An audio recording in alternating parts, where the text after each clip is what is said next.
Good afternoon, everyone. Today we will start lesson 10 Animals, Forms and Functions. We know that all the living beings are made up of structural unit called cells.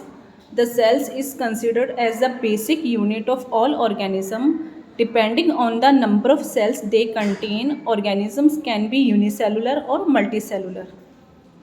Sales क्या होते हैं? जो living organism हैं, जीवित प्राणी हैं, उनकी basic unit क्या है? सेल्स हैं. जितने भी लिविंग ऑर्गेनिज्म हैं जैसे एनिमल्स, प्लांट्स, वो किससे बने होते हैं? छोटे छोटे सेल्स से बने होते हैं. ऑर्गेनिज्म दो टाइप्स के होते हैं जैसे यूनिसेलुलर एंड मल्टीसेलुलर.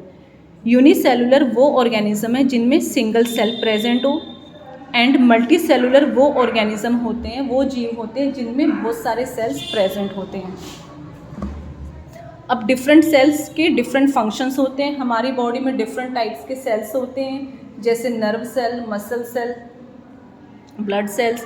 इनके फंक्शंस भी क्या हैं? डिफरेंट हैं. Now what is tissue? Tissue क्या है? ये एक सिंगल सेल है. अब इन सेल्स को ग्रुप में अगर अरेंज किया जाए then group of cells is called tissue.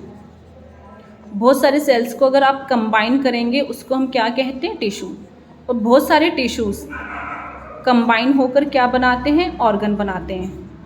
The specialised cells which group together to perform a particular function are known as tissue. एक स्पेशल सेल्स होते हैं, या तो वो नर्व सेल होंगे या मसल सेल्स या कोई दूसरे टाइप के सेल्स. उनको अगर ग्रुप में अरेंज किया जाए to perform a particular function then it is called tissue. Now what is organ?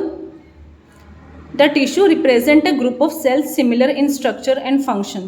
जो टिश्यू है उसमें जितने भी सेल्स होंगे एक पर्टिकुलर टिश्यूज़ में ये सेल्स का फंक्शन सेम होगा, स्ट्रक्चर इनका सेम होगा. अब इन टिश्यूज़ को अगर ग्रुप किया जाए, बहुत सारे टिश्यूज़ को कंबाइन किया जाए, दे फॉर्म ऑर्गन्स. ऑर्गन्स को अरेंज किया जाए तो ऑर्गन सिस्टम बनेगा. हम जो मल्टी सेलुलर ऑर्गेनिज्म है उनमें डिफरेंट ऑर्गन सिस्टम होता है जैसे digestive system, respiratory system, circulatory system. Now we will study about different types of system. First क्या है? Digestive system. डाइजेस्टिव सिस्टम में क्या है? Mouth, food pipe. आप इसमें देख सकते हैं ये हमारी बॉडी में डिफरेंट ऑर्गन्स अरेंज है. This complete structure is known as organism and these organs are arranged in an organ system. Now in digestive system में क्या include है? Mouth, you can see here mouth, then food pipe, then stomach, pancreas, small intestine, large intestine. आप देख सकते हैं ये क्या है? डिफरेंट ऑर्गन्स अरेंज होकर डाइजेस्टिव सिस्टम बनाते हैं. डाइजेस्टिव सिस्टम फूड को डाइजेस्ट करने में हेल्प करता है. सेकंड है रेस्पिरेटरी सिस्टम. रेस्पिरेटरी सिस्टम में कौन कौन से ऑर्गन्स इंक्लूड है? Nose, mouth, wind pipe, lungs. आप देखेंगे नोज,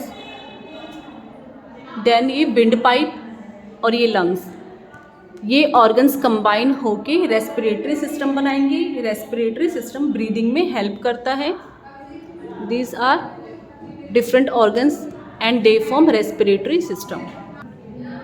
नेक्स्ट है सर्कुलेटरी सिस्टम. सर्कुलेटरी सिस्टम में heart and blood vessel include है. ये दोनों ऑर्गन्स कंबाइंड फॉर्म में क्या कहलाएंगे? Circulatory system. ये ब्लड को सर्कुलेट करने में हेल्प करता है. इसके बाद नर्वस सिस्टम. इसमें क्या क्या इंक्लूड है? Brain, spinal cord, sense organs, nerves, brain. इन सारे ऑर्गन्स को आप कंबाइंड फॉर्म में क्या कहेंगे? Nervous system. Then excretory system. Excretory system में ये सारे ऑर्गन्स प्रेजेंट होंगे. रिप्रोडक्टिव सिस्टम में ओवरीज एंड टेस्टिस प्रेजेंट होंगी. तो हमें इनको डिटेल में नहीं पढ़ना. नेक्स्ट हमारा टॉपिक है skeleton system. What is skeleton system? Skeleton is the framework of bones which form your body. ये बेसिकली क्या होता है? स्केलेटन सिस्टम, जो बोन्स हैं उनको एक पर्टिकुलर फ्रेम में अरेंज किया जाए, that is called skeleton system. Skeleton system body को शेप प्रोवाइड करता है, डिफरेंट ऑर्गन्स को ये प्रोटेक्ट करेगा. नॉर्मली जो एडल्ट है उसमें कितनी बोन्स प्रेजेंट होती हैं? स्केलेटन सिस्टम बोन से बना होता है. एडल्ट में नॉर्मली 206 बोन्स प्रेजेंट होती है. ये आप देखेंगे पूरा ये कंप्लीट स्केलेटन सिस्टम है। डिफरेंट बोन्स को जॉइन करके जो एक फ्रेमवर्क बना है, that framework is known as skeleton system. इसको हम डिटेल में देखेंगे वन बाय वन कि ये डिफरेंट बोन्स कैसे आपस में जॉइन है। सबसे पहले देखिए जॉइंट क्या होता है। जॉइंट वो पॉइंट है जहाँ दो बोन्स आपस में जुड़ी हुई होती हैं, दो बोन्स आपस में जॉइंट होती हैं। Our bone don't simply work on their own, the bones join together to form joint. Then cartilage. Joint क्या है, ये आप देखेंगे ये हमारे ये थाई की बोन है और ये लेग की बोन्स हैं। ये बोन्स आपस में जिस पॉइंट पे जुड़ी होती है, दिस इज कॉल्ड जॉइंट। आप ये देख सकते हैं, ये क्या है, जॉइंट है ये। अब कार्टिलेज क्या होता है, इन दोनों बोन्स के बीच में एक फ्लूइड प्रेजेंट होगा, इस फ्लूइड को क्या कहते हैं, कार्टिलेज। इसके बाद है लिगामेंट। व्हाट इज लिगामेंट, इस जॉइंट को प्रोटेक्ट करने के लिए एक बाहर लेयर प्रेजेंट होती है। ये जो जॉइंट है इनको प्रोटेक्ट करने के लिए बाहर एक बैंड प्रेजेंट होगा, that band is known as ligament. तो समझ में आया होगा आपको।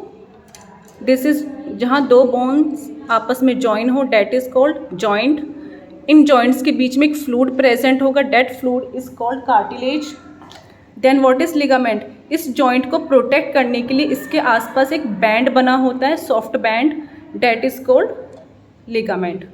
बाकी इसके फंक्शंस क्या है। फर्स्ट फंक्शन इसका क्या है, स्केलेटन सिस्टम का, ये पूरी बॉडी को एक शेप प्रोवाइड करेगा। पूरी बॉडी का फ्रेमवर्क कैसा है वो ये स्केलेटन सिस्टम डिसाइड करता है, ये इसका फर्स्ट फंक्शन है। सेकंड फंक्शन क्या है, ये जो स्केलेटन सिस्टम है हमारी बॉडी के डिफरेंट ऑर्गन्स को प्रोटेक्ट करेगा। जैसे हार्ट कहाँ होगा, इस रिब केज के बीच में आप देखेंगे यहाँ लंग्स प्रेजेंट होते हैं और यहाँ हार्ट होगा। तो ये जो बोन्स है, ये स्केलेटन सिस्टम हमारे ऑर्गन्स को प्रोटेक्ट करेगा। ये स्कल है, स्कल के नीचे क्या होता है, ब्रेन, स्कल ब्रेन को प्रोटेक्ट करेगा। सेकंड फंक्शन है कि ये डिफरेंट ऑर्गन्स को प्रोटेक्ट करेगा। स्केलेटन सिस्टम क्या करता है, हमारे ऑर्गन्स को प्रोटेक्ट करता है, उनको इंजरी से बचाता है।